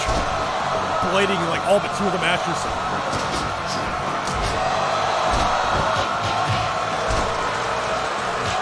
Yano getting booed for giving the shrug.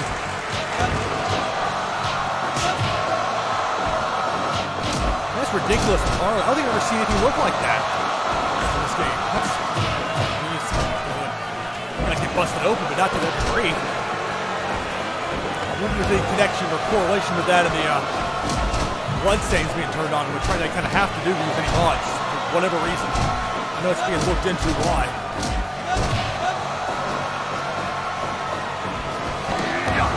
Headbutt off the top by Toru Yano onto Jake Lamotta.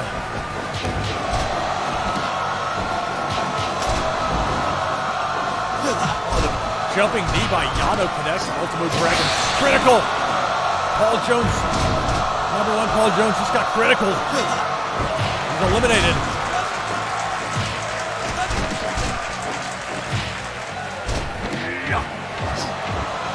Harley Race with headbutts to the Sheik. The way of Bruiser Brody. I did my best decision there tonight to go after him. There we go, spin kick. Brody over the top rope to the floor. Near fall. Lamotta. That punch. Bruiser Brody has a sledgehammer. Those are words you don't want to hear if you're fighting against him in a match. Or in anything for that matter. King Kong knee drop. Kevin Nash. A fire! The Sheik breaking out the fireball.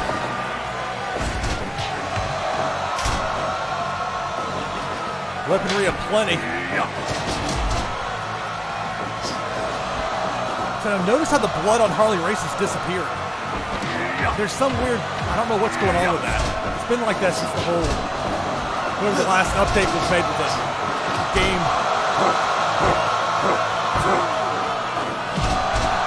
2.9 on near fall. The Sheik and Ultimo Dragon. Strike exchange. Running body slam on Lamotta. Bruiser Brody.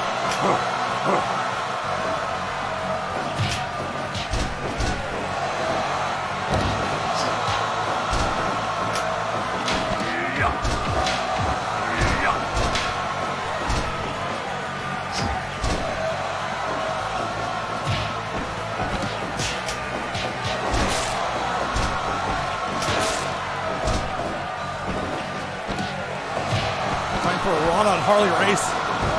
Nash will have none of it.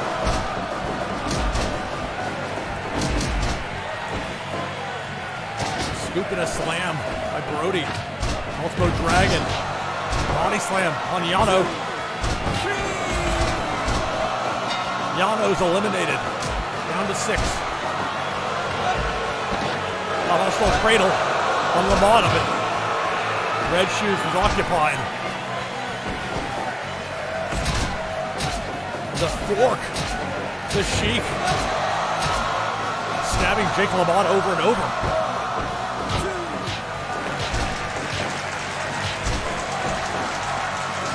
Now somehow Lamotta doesn't have any blood on his face, but it's all over his chest.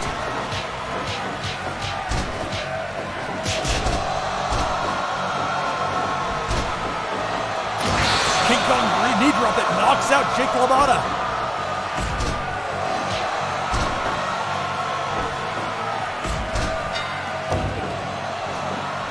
Jake Lamotta eliminated by way of knockout.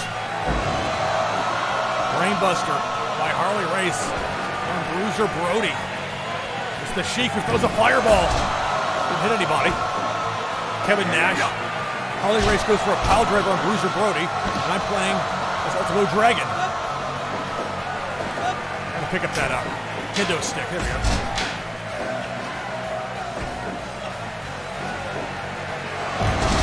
Spike power slam, power bomb on Brody by Race and Nash. Past the 20-minute mark. Again, this is the last match of the night for this episode.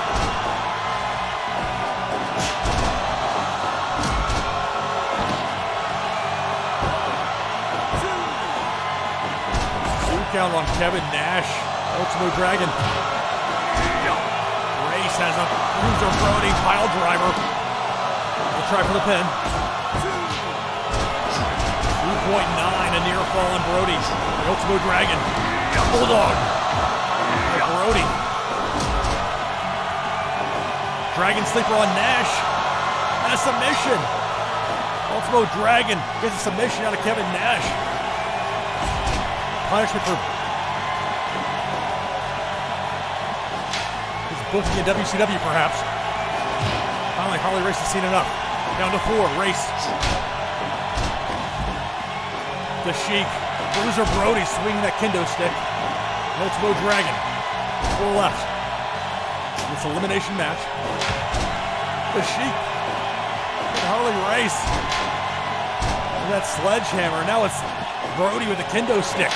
I'm staying away from this madness. Shot right to the chest of Harley Race. Fireball. This is out of control. It's a good thing this is the last match of the night. He's going to follow this.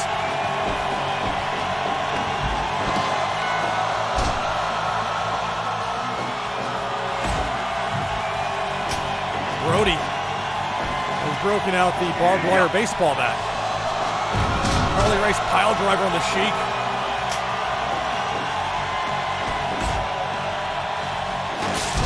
Chuck to the head with a board and another fireball. The Sheik now biting Bruiser Brody.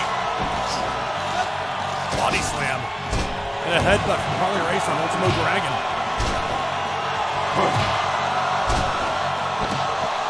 Camel clutch applied on Harley Race by the Sheik. There's Brody to break it up.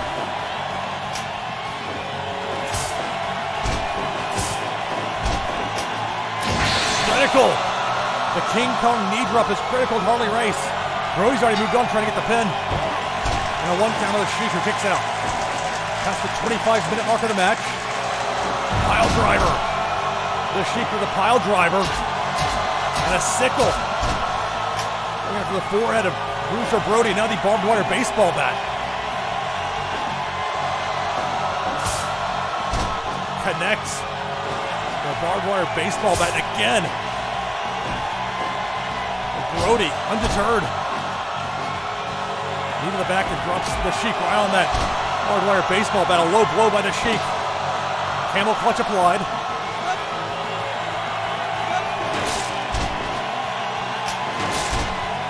Do my best to not allow Brody to get that barbed wire baseball bat.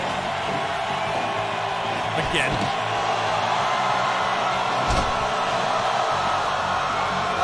Gonna switch to a chokehold.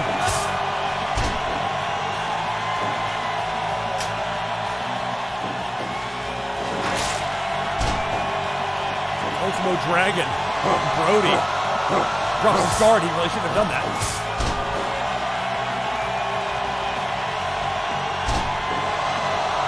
And wear down Bruiser Brody a little more. Is she gonna throw a fireball at me? Hope not. Going for a spin kick. Almost into a Ryusuke Taguchi type hip attack. The Sheik with a cover on Bruiser Brody. 2 counts.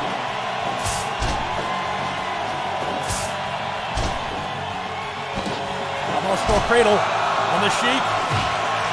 Brody breaks it up.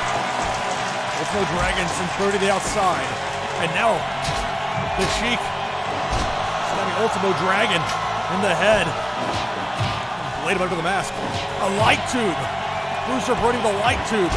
We're stuck in this strike exchange. We can't get out of it. A light tube over the head of the Sheik by Bruiser Brody.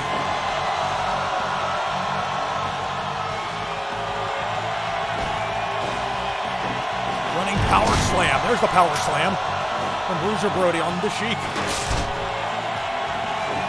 Chunk of wood right to the head of the Sheik.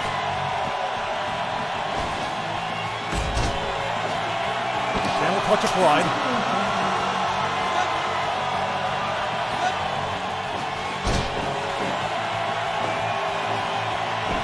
This time that a little bit, not connecting when they got a submission move on it. Just let it go. Another King Kong knee drop. Covered by Brody.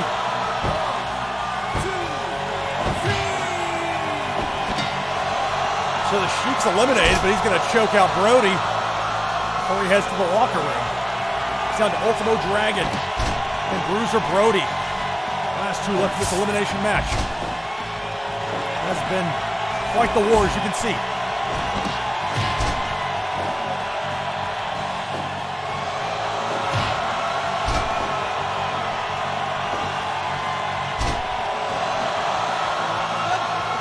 Ultimo Dragon with that leg scissors on the neck of Bruiser Brody. Brody with that power and strength advantage. Spin kick sends Brody to the outside. The outside moonsault is in because of Ultimo Dragon, but I mistimed it. Ultimo Dragon's signature maneuver.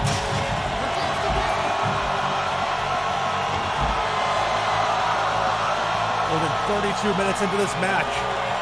Still no conclusion between Ultimo Dragon and Bruiser Brody. They battle on the floor. Brody with a chair. Spin kick finds the mark.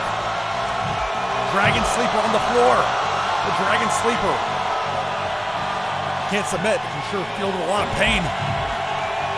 Deal of pain he did. Ultimo Dragon sitting the post over there.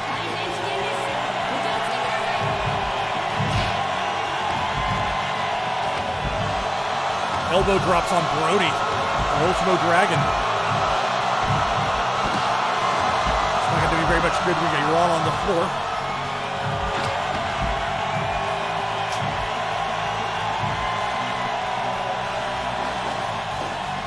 Check on these guys. Let's just see this Ultimo Dragon do the Rainmaker pose.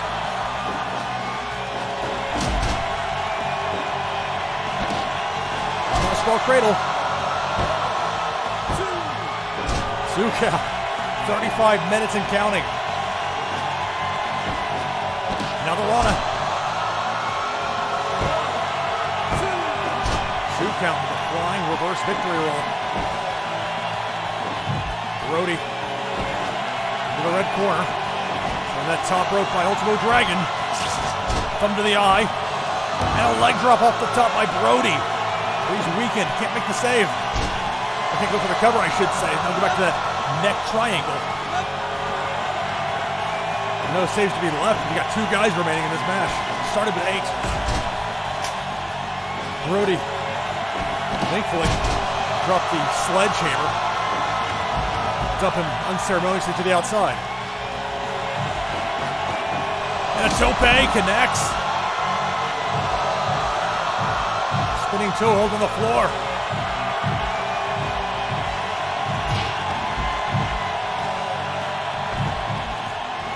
This could be problematic. A pile driver. A pile driver on the floor. On the Ultimo Dragon by Bruiser Brody. Brody. Far side barricade.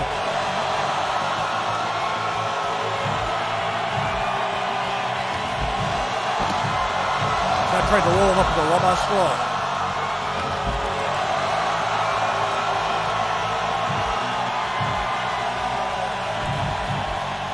Super kick.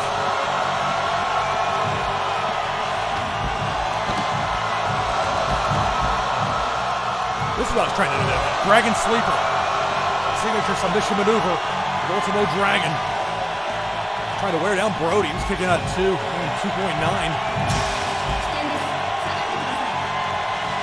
Let's try it. No! That was a poor decision. He's hiding over there with the downed wrestlers. Don't mind me. Tope to the outside. Connects into Bruiser Brody. Nearing the 40-minute mark of the match. No time limit. Must be a winner. Brody slams Ultimo Dragon. A little bit of padding out there, but not exactly easy landing by any means. Springboard attempt again, and again, a poor decision. Brody grabs the kendo stick. Oh, Brody quicker to the draw than me. And there's another hit directly to the head. And the more powerful weapon, but he had a quicker one. With slightly faster reflexes. Ultimo Dragon taking a pounding. Trying to get that kendo stick away from him. Not quite the radius. There we go. Now the Lama straw. 2 count. Fans starting to believe Ultimo Dragon has a chance. Brody sent head first into the corner. Pile driver. Sit out pile driver by Brody. Who grabs the barbed wire baseball bat. This could be very problematic. Shot to the head. Going for a flying cross body press. Something to... Oh.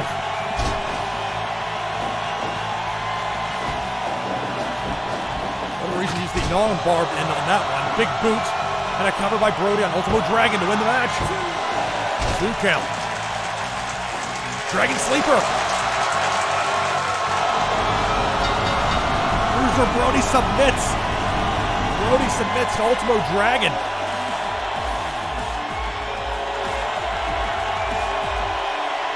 What a battle. 42 minutes plus.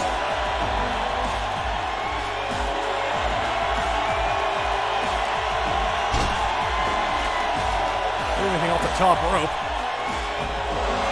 There you go. The fans home happy.